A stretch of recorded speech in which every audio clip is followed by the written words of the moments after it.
안녕하십니까. 전남대학교 소프트웨어 중심대학 사업단 유재명입니다.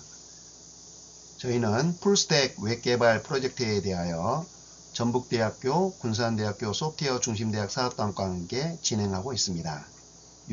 이번 차시는 6차시로 프론트엔드, 백엔드 개발에 대해서 다루고자 합니다. 강의를 시작하기 앞서 이번 강의의 전체적인 요약을 한번 해보겠습니다. 질문을 한다면 웹 서비스로 교육 콘텐츠를 제공하고자 할 때 풀스택 개발자 입장에서 어떤 과정이 필요할까요? 자, 이와 같은 질문을 답을 한다면 첫 번째는 교육 콘텐츠 관련 자료를 최대한 수집한다. 두 번째는 수집된 자료를 분류하여 목차, 주제별 내용 정리, 관련 정보, 출처 등을 구성한다. 세 번째로는 이것을 가지고 서버 로직을 만들고 데이터 처리에 관련된 부분, 인증, 언어를 어떻게 선택할 건지, 또 이와 관련하여 웹서버를 구축하고 실제 클라이언트가 어떻게 보여드릴지 시각화를 구성하는 것, 이런 전반적인 과정을 풀스택 서비스라고 합니다. 이렇게 표현할 수 있겠습니다. 진행 절차는 다음과 같이 진행을 하고자 합니다. 먼저는 풀스택 개발자에 대해서 살펴보고자 하고, 두 번째는 프론트엔드 개발에 대해서, 세 번째는 백엔드 개발에 대해서, 네 번째는 Node.js 웹서버에 대해서 예시를 들어서 살펴보고자 합니다. 먼저 풀스택 개발자의 역할에 대해서 살펴보겠습니다. 풀스택이라고 한다는 것은 먼저 프론트엔드, 백엔드를 아우르는 개발자라고 표현할 수 있고요.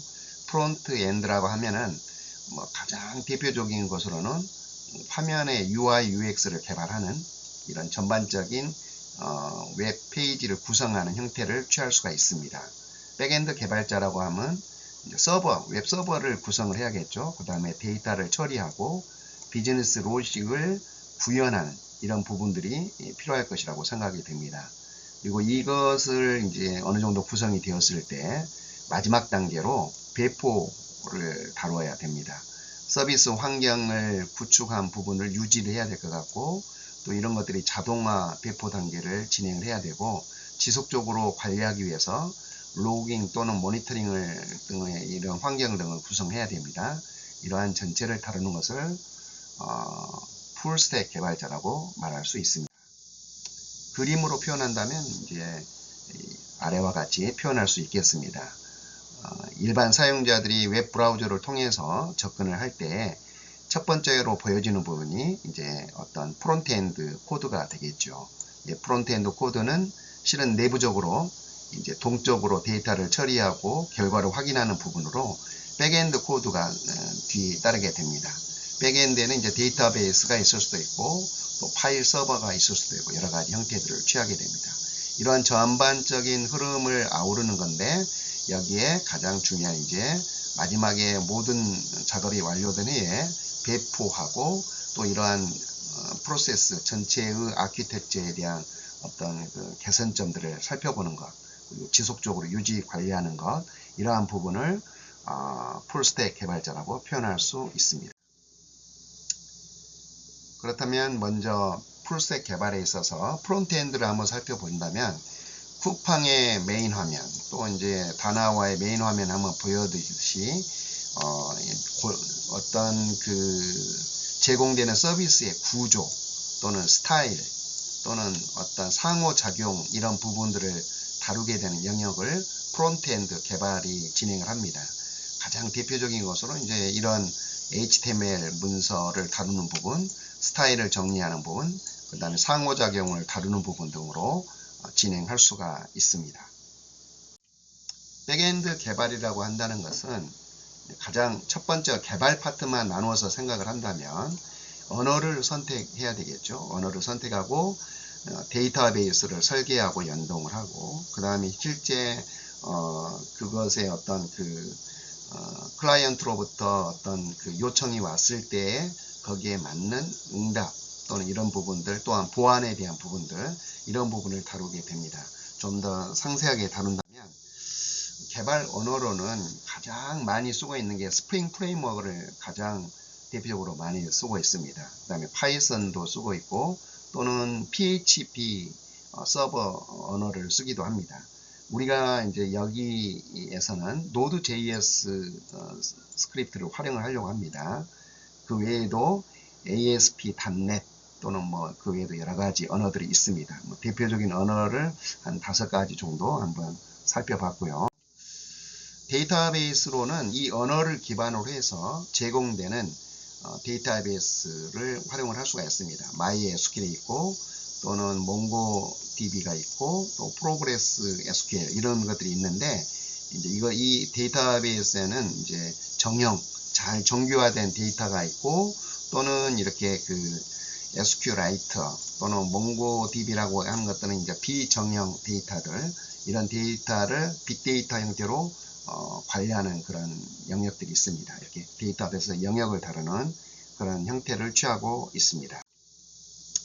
이것의 어떤 이제 클라이언트에서 요청하고 그 요청하는 방식들은 이와 같은 방식으로 클라이언트에서 요청이 됩니다. get 방식, 포스트 방식 또는 어떤 풋 방식, 패치, 딜리트 방식으로 REST 기반의 API를 활용해서 사용자가 요청을 했을 때 서버는 거기에 적절한 응답을 할 수 있도록 이와 같이 코드를 작성하게 됩니다. 백엔드 측에서 담당하는 영역이죠.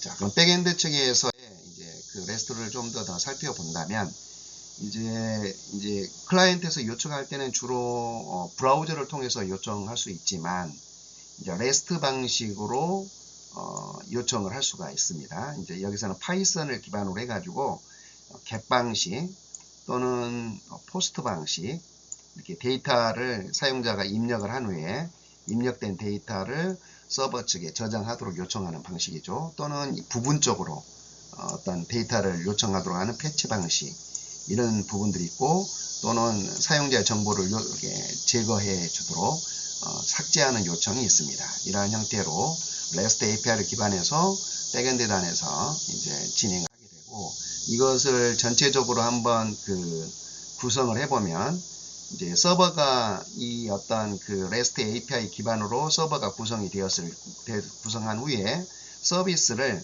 300번 포트를 통해서 열어놓으면 클라이언트들은 이제 REST의 어떤 그 방식, get 방식을 통해서 데이터 조회를 요청할 수도 있고 어떤 데이터 정보를 입력하도록 요청할 수도 있고 부분 수정을 요청할 수도 있고 어떤 정보를 삭제를 요청할 수도 있고 이런 형태로 제공이 되었을 때 각각의 이제 그 결과값들을 이렇게 확인해 볼 수 있다는 것을 한번 좀 예시를 통해서 한번 보여주고 있습니다. 자, 그리고 마지막 단계로 이제 이렇게 클라이언트에서 요청을 하는 거에 대해서 서버가 백엔드 서버가 이제 반응을 하는 건데 먼저 중요한 것은 서버와 클라이언트 간에 중요한 것은 그 인증에 대한 부분이죠. 인증인데 아무나 이 중요한 정보들을 진행할 수는 없는 거죠. 반드시 허가된 사용자를 통해서만 접근을 할 수가 있습니다. 최근에는 이 보안이 굉장히 중요한 이슈가 되었죠. 큰 기업들 또는 이제 은행들이 이렇게 사용자 정보가 노출이 되고 또 해킹이 되어가지고 굉장히 큰 어려움을 당하는 사회적인 이슈들을 보게 되었습니다. 그래서 이제 가급적이면 대부분의 이제 그 인증 체계가 2단계 인증, 투팩터 인증으로 진행을 하게 되고 또 인증을 하기 위해서 사용되는 게 토큰 또는 이렇게 지문 등 생체 정보들을 이용해서 이제 허가된 사용자만 서버에 접근할 수 있도록 백엔드에게 접근할 수 있도록 하는 부분입니다. 그런 인가된 사용자가 접근하는 방법에 대해서 또 데이터가 이제 들어올 때에도 그냥 평문으로 넘어오는 게 아니라 암호화된 데이터 형식으로 진행을 하는데 이제 단방향 암호가 있을 수도 있고 비대칭 암호화가 있을 수도 있습니다. 그래서 이와 같은 것들이 클라이언트와 서버 간의 인증의 절차를 간단히 한번 요약을 해봤는데 클라이언트가 확실히 인증된 사용자를 통해서 요청이 되면 먼저 아이디를 물어보고 그리고 그 아이디와 암호가 확인이 되었을 때 토큰을 생성해주고 토큰을 통해서 사용자는 다시 요청을 해서 세션이 맺어진 후에 결과들을 진행하는 이런 프로세스, 이런 비즈니스 프로세스를 구현하는 부분 이 또 백엔드를 개발할 때 매우 중요한 부분이라고 볼 수 있습니다. 이런 백엔드 개발자들이 알아야 될 명령어 중에 아주 중요한 기본이 되는 명령어들만 한번 정리를 해봤습니다.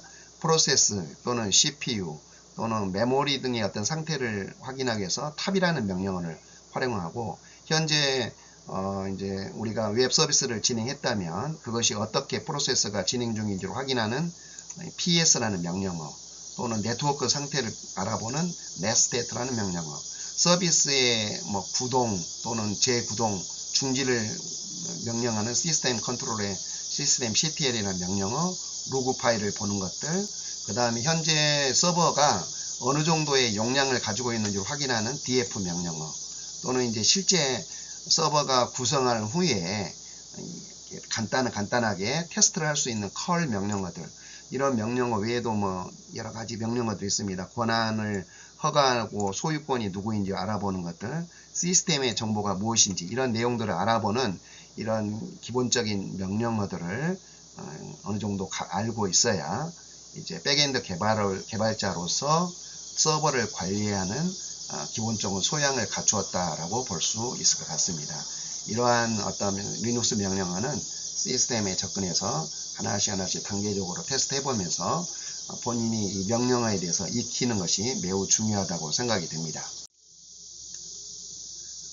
두 번째로 이제 우리가 한번 실제 이제 다루려고 하는 것은 백엔드 서버로서 개발자로서 우리가 다루려고 하는 것은 이제 Node.js Node.js 스크립을 활용하려고 합니다. 현재는 아마 Node.js 스크립이 아마 22 버전으로 지금 제공이 되고 있고요. 이 Node.js는 굉장히 강력한 어떤 백엔드 도구라고 볼 수가 있는데요. 이것의 간단한 역사를 본다면, 라이언 달이라고 하는 이제 개발자가 2009년에 처음으로 공개를 시작을 했습니다. 그 다음에 이제 그것의 패키지를 관리하는 npm을 2011년에 개발을 하고 이제 오픈을 했죠. 그리고 나서 이제 LTS 버전 2016년 이후 버전들은 안정적으로 이제 이 버전이 이제 보급되기 시작을 했고, 그 후에 이제 데노드가 등장을 했어요. 데노가 2020년에 등장했고, 지금 이제 2023년부터 Node.js 2.0이 출시되어 갖고 지금 현재는 이것이 안정적으로 활용이 되고 있습니다. 오픈소스로 활용이 되고 있습니다. 이것을 이제 테스트하기 위해서는 먼저 다운로드를 받고 설치를 통해서 진행을 해야겠죠. 다운로드는 아주 매우 이렇게 설치하는 방법은 기본적인 설정으로 진행하면 됩니다.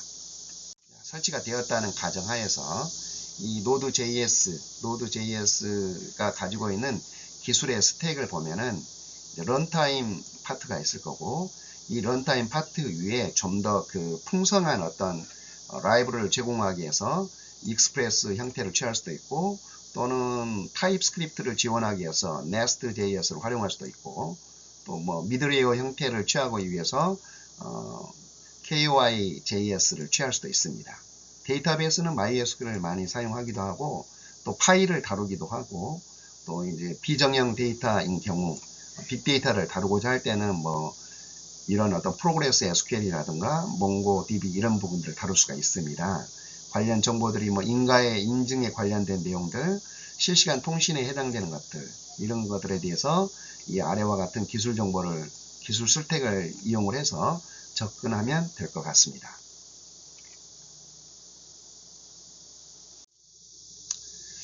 지금 Node.js를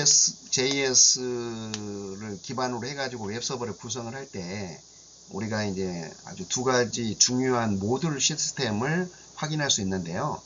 전통적으로 우리가 가장 빈번하게 많이 사용하는 게 CommonJS의 어떤 모듈 방식을 취하는 경우가 많습니다.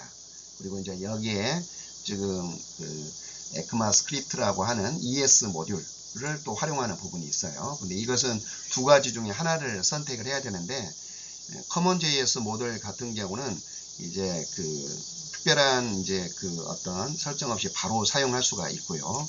그 다음에 ES 모듈 같은 경우는 약간의 이 커먼 JS 모듈과 다르게 한 가지 단계를 더 진행을 해줘야 됩니다. 왜냐하면 첫 번째 모듈을 초기화한 후에 package.json 파일에 타입에 가는 모듈을 이 부분을 추가를 해줘야 돼요.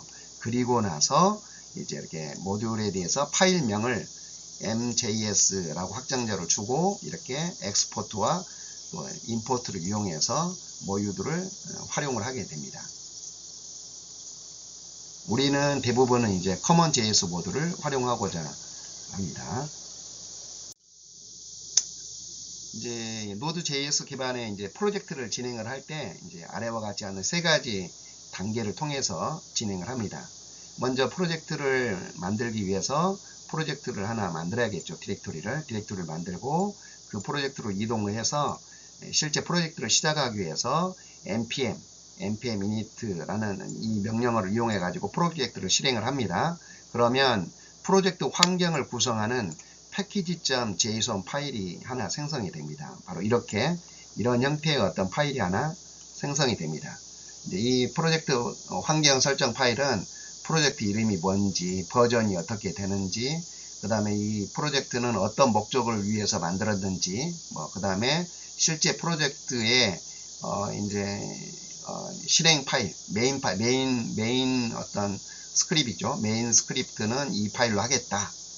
문제가 봤을 때는 이렇게 진행을 하라고 하고, 이 모듈, 이 프로젝트에서 하는 주요 키워드는 여기다 기록을 하면 되겠습니다.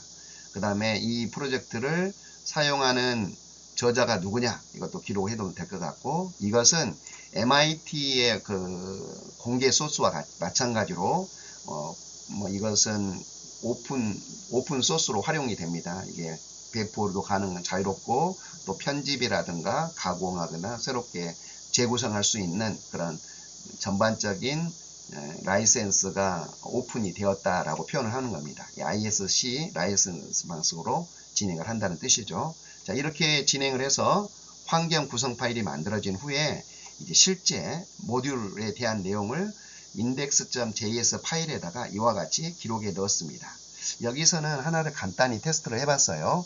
여기에서 이제 그 초기 환경을 만들고 나서 여기에서 사용되는 모듈을 안시칼라라는 모듈을 하나 추가를 합니다. 이 안시칼라라는 모듈을 추가를 하면 이렇게 디펜던시에 이 내용이 저장이 되고요. 이것의 의미는 뭐냐면 현재 그 명령 프롬프트의 어떤 텍스트를 색깔을 지정을 해주겠다, 이런 어떤 모듈입니다. 그래서 안시칼라를 이제 칼라 모듈을 하나 추가한 후에 이제 헬로우라는 어떤 함수를 하나 만들었죠.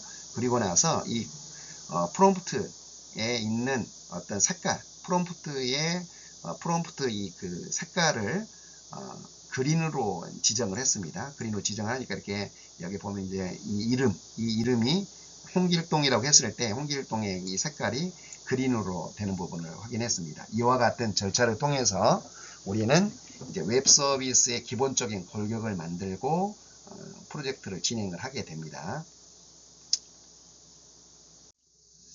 자, 이렇게 하기 위해서 우리가 이제 웹 서버를 다루기 위해서 이번 장에서는 이제 웹 서버를 하기 위해서 가장 기본적인 문법에 대해서만 한번 살펴보고, 이제 다음 차시에서는 구체적인 예시를 통해서 한번 프로젝트를 진행을 해보려고 합니다. 자, 먼저 기본 문법에는 이제 이 문자열을 다룰 때 사용하는 게 템플릿 리터럴이라는 문자가 있어요. 우리가 어쨌든 정보를 확인해야 되기 때문에 이 템플릿 리터럴을 활용을 하게 됩니다. 일반적으로 콘솔.로그에서는 이제 그 변수하고 또는 이렇게 문자열을 이렇게 같이 혼용해서 플러스라는 이 연산자를 통해서 진행을 합니다. 그런데 이제 템플릿 리터럴이라고 하는 것은 여기에 보면 이렇게 체크가 되어 있죠. 이게 이제 그냥 그 헛다운표가 아니라 템플릿 리터럴이라고 하는 것은 백틱 키시라고 하는 이 키보드에서 이제 이 키를 활용을 합니다. 백틱 키시라고 이것을 하는데, 이것을 이용을 하면 좀 더 쉽게 변수와 또 문자열을 혼용해서 어떤 그 문자열을 생성해 낼 수가 있습니다. 이렇게 해서 이 키를 많이 쓰고요. 두 번째는 이제 함수를 우리가 만들어서 활용을 하게 되죠. 함수를 만드는 형태는 한 4가지 정도를 만들 수가 있어요. 첫 번째는 기본 함수 형태가 펑션이라는 이름을 이용해 가지고 함수명을 쓰고 거기에 매개 변수를 넣고 그것에 있는 프로세스를 이렇게 집어넣는 겁니다. 예시로 이제 더하기라는 함수를 한번 만들어 봤을 때 펑션, add 하고 매개 변수는 넘버1과 넘버2고 이것의 어떤 반환 값은 리턴을 통해 가지고 이 두 개의 값을 더해서 반환한다. 이게 함수다. 이렇게 표현하는 거죠. 또는 high라고 하는 것은 뭐 이것은 콘솔에서 특별하게 어떤 뭐 없이 그냥 high라는 문자열을 출력하는 거겠죠. 그리고 이제 이것을 두 개를 묶어 가지고 표현했을 때 이렇게 결과값을 확인해 볼 수가 있습니다. 이와 같이 함수를 생성하는 것을 기본 함수 형태라고 표현할 수가 있고요. 이제 이 Node.js에는 이름 없는 함수 형태도 있어요. 이렇게 const, 이제 이것은 어차피 함수라는 것은 고정이 되기 때문에 상수 형태로 취합니다. const의 high라는 이 변수에다가 이름 없는 형태의 이렇게 함수를 이렇게 여기다 대입을 하려고 하는 거예요. function 하고 이름이 없죠. 이름이 없고 이제 매개 변수를 집어넣고 타입을 이렇게 만들어냅니다. 이렇게 하는 형태를 이름 없는 함수 형태 해갖고 이 부분도 상당히 많이 활용이 되고 있습니다. 그리고 세 번째로는 즉시 실행하는 함수 형태를 볼 수가 있습니다. 이렇게 여기에 있는 함수의 기본 형태를 그대로 둔 상태에서 이제 가로로 묶습니다. 그리고 그 매개 변수에 들어가는 실제 그 인수값을 집어넣어 주는 거죠. 그렇게 함으로써 결과를 바로 확인하는 형태입니다. 이게 바로 즉시 실행 형태의 함수를 취하고 있습니다. 그리고 마지막으로는 이제 아마 우리가 이제 Node.js를 활용할 때 가장 많이 쓰는 형태인데 화살표 함수를 활용하는 방법입니다. 이렇게 함수 형태를 취하고 있는데 이렇게 화살표 형태로 취해 가지고 매개 변수를 둘 수도 있고 이렇게 매개 변수를 둔 화살표 형태의 함수를 취하는 겁니다. 예시를 이렇게 드러놨는데 let by라는 이 함수에다가 집어넣을 건데 이것은 매개 변수가 없는 형태죠. 그런데 화살표 해가지고 이렇게 취하는 거고 매개 변수가 있는 경우는 이와 같이 이렇게 결과를 만들어냅니다. 화살표 함수를 통해서 이와 같은 방법들을 진행했습니다. 그래서 아마 Node.js 이제 스크립트를 만들 때 이 4가지 형태는 아주 본인이 이렇게 필요에 따라서 이 형태들을 활용해서 진행하면 될 것 같습니다. 자, 앞서 4가지 함수 형태를 살펴봤는데 여기에서는 그 함수의 실행 방식에 대해서 한번 살펴보고자 합니다. 함수의 실행 방식은 순차적 실행 방식이 있고 랜덤한 실행 방식이 있습니다. 먼저 순차적 실행 방식으로의 동기적인 접근은 뭐 여기에 나와 있는 함수처럼 think A와 think B가 주어졌을 때 이것이 순차적으로 실행되는 것을 말을 합니다. 근데 랜덤, 비동기 실행 방식이라고 하는 것은 async A 함수에 시간 함수가 들어가 있죠. 이 시간 이후에 실행이 되도록 했을 때 물론 함수가 호출되는 것이 A와 B로 호출이 됐지만 실제 결과는 B에서 A로 실행되는 것을 확인할 수가 있습니다. 이런 것들을 랜덤 실행 방식이라고 합니다. 비동기 실행 방식. 이 비동기 실행을 하는 형태는 총 3가지 정도를 볼 수가 있는데요. 첫 번째로는 콜백 함수를 활용하는 겁니다. 콜백 함수라는 것은 여기에 지금 2개의 함수가 있습니다. 음료 주문과 음료 준비 이게 있습니다. 그러면 이 음료 준비에서 지금 음료 주문에 보면은 콜백이라는 이 키워드가 있습니다. 이것은 이 주문을 할 때 이제 이 함수를 호출하는 겁니다. 함수가 음료 준비라는 함수를 호출하게 되죠. 그랬을 때 이 음료 준비라는 것은 타이머가 잡혀 있습니다. 그래서 이 타이머는 주문한 이후 2초 후에 이제 그것이 이렇게 진행이 되는 거겠죠. 진행이 됐다 해서 이제 완료가 됐다. 그래서 이제 여기에서 실제 실행이 되면 뭐 블루베리 요거트를 요청을 했을 때 이제 음료 준비가 시작이 됩니다. 그래서 2초 후에 완료가 되는 거죠. 그래서 주문하고 2초 후에 완료가 되었다. 이렇게 할 때 사용하는 게 바로 콜백 함수를 활용하는 방법입니다. 역시 마찬가지로 이것은 여기에다 타이머를 둘 수 있기 때문에 비동기적으로 실행이 되는 그런 결과를 만들어낼 수 있습니다. 또 하나는 프라미스 체이닝이라는 객체를 활용하는 방법입니다. 여기에 new promise 해가지고 이것이 시스템 콜 함수, 콜백 함수하고 동일합니다. 그래서 콜백 함수처럼 해서 참일 때, 셀이 참일 때 할리데이를 실행을 하고 그렇지 않으면 weekday를 실행을 합니다. 그 다음에 이 함수가 호출될 때는 자, vacation이라는 이 함수가 호출될 때는 이것이 참일 때는 result에 그 값이 들어가서 출력이 되는 거고, 그러지 않을 때 catch는 그 다음 단계로 진행을 하게 됩니다. 이와 같은 형태로 취하는 게 promise라는 promise 객체, promise chaining 객체를 활용하는 방법입니다. 또 하나로는 async wait라는 함수를 활용하는 거죠. async wait라는 모듈을 이용해서 접근하는 건데, 자, 이것은 뭐냐면, 자, 이런 함수가, 이런 파일이 있습니다.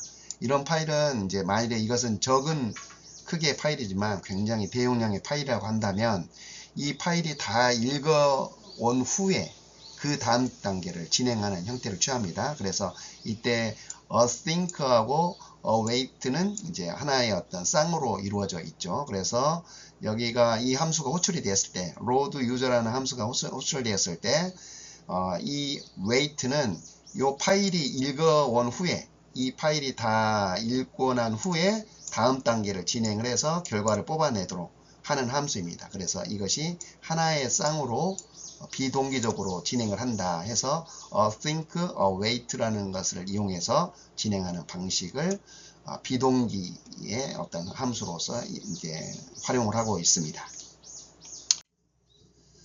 자, 다음에는 이제 이 그 노드.js에서 사용되는 가장 빈번하게 사용하는 모듈들이에요. fs, http, pass, 뭐 크립토, OS 이런 것들이 있는데, 지금 우리가 이제 후에는 이제 우리가 서버, 웹 서버를 만들 때 이것을 활용을 하려고 합니다. 그렇다면 먼저 간단하게 한번 살펴보도록 하겠습니다. 자, fs 모듈에는 동기와 비동기의 함수가 두 가지가 있습니다. 이름 자체로도 알 수가 있는데, 이렇게 되어 있는 것은 비동기 read 파일 함수라고 합니다. 그래서 여기에서 이 어떤 콜백 함수 형태로 해가지고 이 데이터가 실행이 되는 거죠. 또 하나는 이제 sync라고 하는 바로 진행을 하는 거죠. 동기 함수입니다. 또 여기에는 readdir은 것은 비동기 디렉토리를 읽어오는 과정이고, 여기에는 readdir sync 해가지고 동기적으로 이게 불러오는 형태입니다. 동일한 결과값을 얻을 수 있지만 접근하는 방식이 여기는 콜백 형태를 취하고 있고, 여기는 다이렉트로 진행을 하고 있고, 이런 형태죠. 여기서 이제 함수 전체적으로 하나 묶어서 진행을 해보면, read 파일에서 데이터를 읽어와 가지고 write 파일로, 읽은 파일을 write 파일로 넘겨주는 형태의 비동기적인 처리 방식을 보여주고 있고요. 여기서는 동기적인 처리 방식을 보여주고 있습니다. 또 패스에 관련된 것도 이제 모듈을 진행을 하는데, 패스에는 이제 여러 가지 경로들을 보여주고 있죠. 여기에 있는 이러이러한 어떤 경로의 형태들이 취하고 있다면 이것을 조인을 하면 그 전체의 네임을 이렇게 보여줄 수가 있는 거고요. 현재 풀 패스에서 디렉토리 네임만 보고 싶다 그러면 이렇게 표현하는 거고, 디렉토리 네임, 또는 베이스 네임이면 파일만 보여주는 거죠. 베이스 네임 중에 이 텍스트 뒤에 확장자를 제거한 파일만 보고 싶다 그러면 이렇게 표현을 합니다. 그리고 이제 이것의 확장자만 보고 싶다 그러면 이와 같이 표현을 해주면 되겠습니다.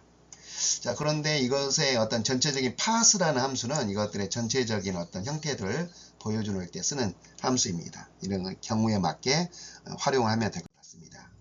이것을 암호화하는 방법이 크립토라는 암호화하는 방식입니다. 크리에이트 해시 코드로 암호화를 한다는 뜻이겠고, 그 다음 OS의 플랫폼, OS의 어떤 플랫폼이 뭔지, 또는 CPU가 어떻게 되는지, 또 메모리의 자유 메모리가 어느 정도인지 이런 걸 확인하는 방법이고요. 여기에서는 이제 그 이벤트를 만들어서 이벤트를 발생해 가지고 그때에 맞는 실행하는 방법입니다. 이게 뭐 이벤트 emit라는 함수인데요. 이것을 모듈을 실행한 후에 on이라는 이벤트를 발생했을 때, say hi라는 이벤트가 발생했을 때 결과를 출력해라.